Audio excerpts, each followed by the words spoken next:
nacional. Tenemos a nuestro primer invitado de la jornada, el senador por el Partido Cambio Radical, el señor David Luna, ya está con nosotros conectado. Senador, es un gusto tenerlo con nosotros a esta hora en DNews y bienvenido. Estefanía, buenas tardes para ti, para todos tus televidentes. Un honor estar acompañándote hoy. Igual, empecemos analizando qué pasó ayer en el Congreso. Uno de los discursos más contundentes salió de su boca, senador, y vamos a preguntarle cómo vio el balance de lo que pasó ayer en el Congreso con Gustavo Petro. Lo primero, Estefanía, es recordar que Cambio Radical, partido al que yo pertenezco, hace oposición, no hace daño, motivo por el cual siempre, desde el día cero, hemos estado dispuestos a acompañar las iniciativas que consideramos son buenas para el país, pero nos oponemos a lo que consideramos es equivocado.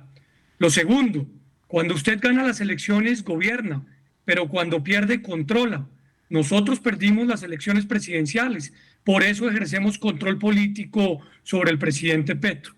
Y nos pareció que el presidente, en un acto democrático, oyó a la oposición y señalamos con claridad y con contundencia que su discurso es un discurso lleno de buenas intenciones, pero lamentablemente pocas ejecutorias. Y le voy a poner solamente 3 casos. El primero de ellos, la seguridad. Ni una sola palabra sobre la gravísima situación de inseguridad que se está viviendo en el país.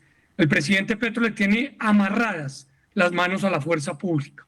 En segundo lugar, todos le apostamos a la transición energética. Él señaló cómo se viene de grave el cambio climático, pero hoy, por la ineficiencia de suministro, estamos a portas de un racionamiento eléctrico que advertimos desde marzo. Y en tercer lugar, siempre será bienvenido el diálogo con los grupos al margen de la ley. De hecho, nosotros hemos acompañado esos procesos en el pasado. Pero, Estefanía, la paz no es propiedad de la izquierda ni de la derecha, es un derecho de todos los colombianos. La seguridad no es propiedad de la derecha ni de la izquierda, es un derecho de los colombianos. Y por eso le exigimos al presidente que proteja a la sociedad civil. Así es, senador. Una de las afirmaciones que quizás causó un poco de ruido fue esta propuesta de acuerdo nacional. ¿Se podría llegar a interpretar este acuerdo nacional como una asamblea constituyente? No es la primera vez que el presidente Petro habla de acuerdo nacional. No es la primera vez que el presidente Petro dice querer respetar y construir con la oposición. Este discurso, como el de el 7 de agosto cuando se posesionó, parecen ser discursos más para la galería, para la televisión, porque después de que los da, no vuelve a pasar absolutamente nada.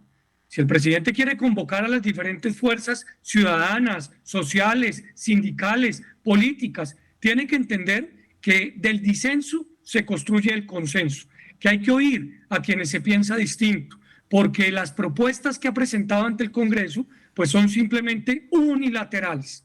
Y en segundo lugar, la política, el gobierno, no solamente es presentar proyectos de ley, es gobernar. Y este es el gobierno en 25 años que más baja ejecución presupuestal tiene. Plata en el banco del gobierno, hay mucha, y no se está utilizando para resolver los problemas del país. Senador, ¿cómo quedaron las cuotas políticas en cuanto a presidentes, presidencia del Senado y presidencia de Cámara?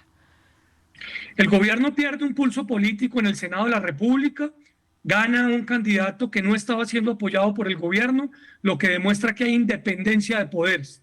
El gobierno gana la presidencia de la Cámara, lo que demuestra que tiene control sobre esa institución.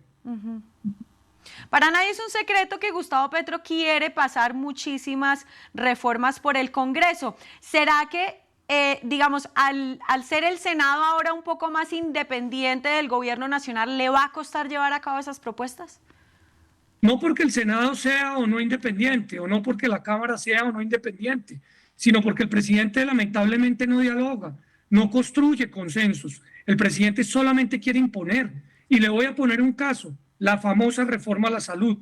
El presidente presenta una y nosotros como partido de oposición presentamos otra. La del presidente lleva discutiéndose 6 meses y la nuestra duró 30 minutos la discusión. Ayer la volvimos a presentar porque tenemos puntos de acuerdo. Por ejemplo, meter a las EPS en cintura, llevar a las regiones más apartadas servicios de salud. Pero estamos en total desacuerdo que el presidente pretenda estatizar la salud, volver al corrupto o al ineficiente Instituto de Seguros Sociales que hace 30 años pues fracasó. En ese sentido, bien importante sería que el presidente comprenda que hay que construir consensos. Claro que sí. Para nadie es un secreto que la personalidad de Gustavo Petro es y ha sido históricamente un poco impositiva. Esto también se puede ver reflejado en la relación que ha tenido con los medios, que usted ha calcado muy bien en sus discursos. ¿Qué se puede ver sobre el avance de la libertad de prensa en Colombia? ¿O está amenazada o está avanzando? Por supuesto que está amenazada y está muy amenazada. Y por esa razón en mi discurso ayer le dije al presidente que respetara la libertad de prensa, que entendiera que los medios no están para alabar y para aplaudir, sino que hacen parte fundamental de la democracia al ejercer control, que no los persiga, que no ponga en riesgo a los periodistas y que de alguna otra manera no copie estados que claramente lo único que hacen es controvertir con los medios cuando no están de acuerdo con ellos. Pero es que en el discurso que yo di, además, Estefanía, hablé de las libertades en general, libertades que se están poniendo en riesgo después de que el presidente dice defender la Constitución del 91, que es el espacio donde se garantizan. Nos quieren restringir la libertad a escoger dónde ahorrar, nos quieren restringir la libertad a escoger quién nos atiende en materia de salud, nos quieren restringir la libertad a escoger en qué movilizarnos. No. Esta es una democracia y el presidente tiene que entender que hay unos postulados constitucionales que los tiene que respetar. ¿El discurso de Gustavo Petro es confuso? El discurso del presidente Petro es un gran discurso. Él es un gran orador, todo el mundo lo sabe, pero el discurso se queda en eso, en palabras, y las palabras siempre se las termina llevando el viento. Para gobernar no solamente hay que saber hablar, hay que saber ejecutar. Y vuelvo y le repito, un gabinete que en menos de un año ha tenido casi 10 cambios, una ejecución presupuestal que no supera el 30%, una desconexión entre el presidente y los ministros que prácticamente no hablan y obviamente una desconexión con el territorio donde la gente está sufriendo la inseguridad, pues claramente demuestra que el discurso es una cosa y el gobierno es otra. Bueno, senador David Luna, por parte del Cambio Radical, muchísimas gracias por haber estado aquí en DNews para toda Latinoamérica con nosotros. Un abrazo y feliz almuerzo. Un abrazo, Estefanía. Muchas gracias por esta invitación. Saludos a todos tus televidentes. Muchísimas gracias, senador.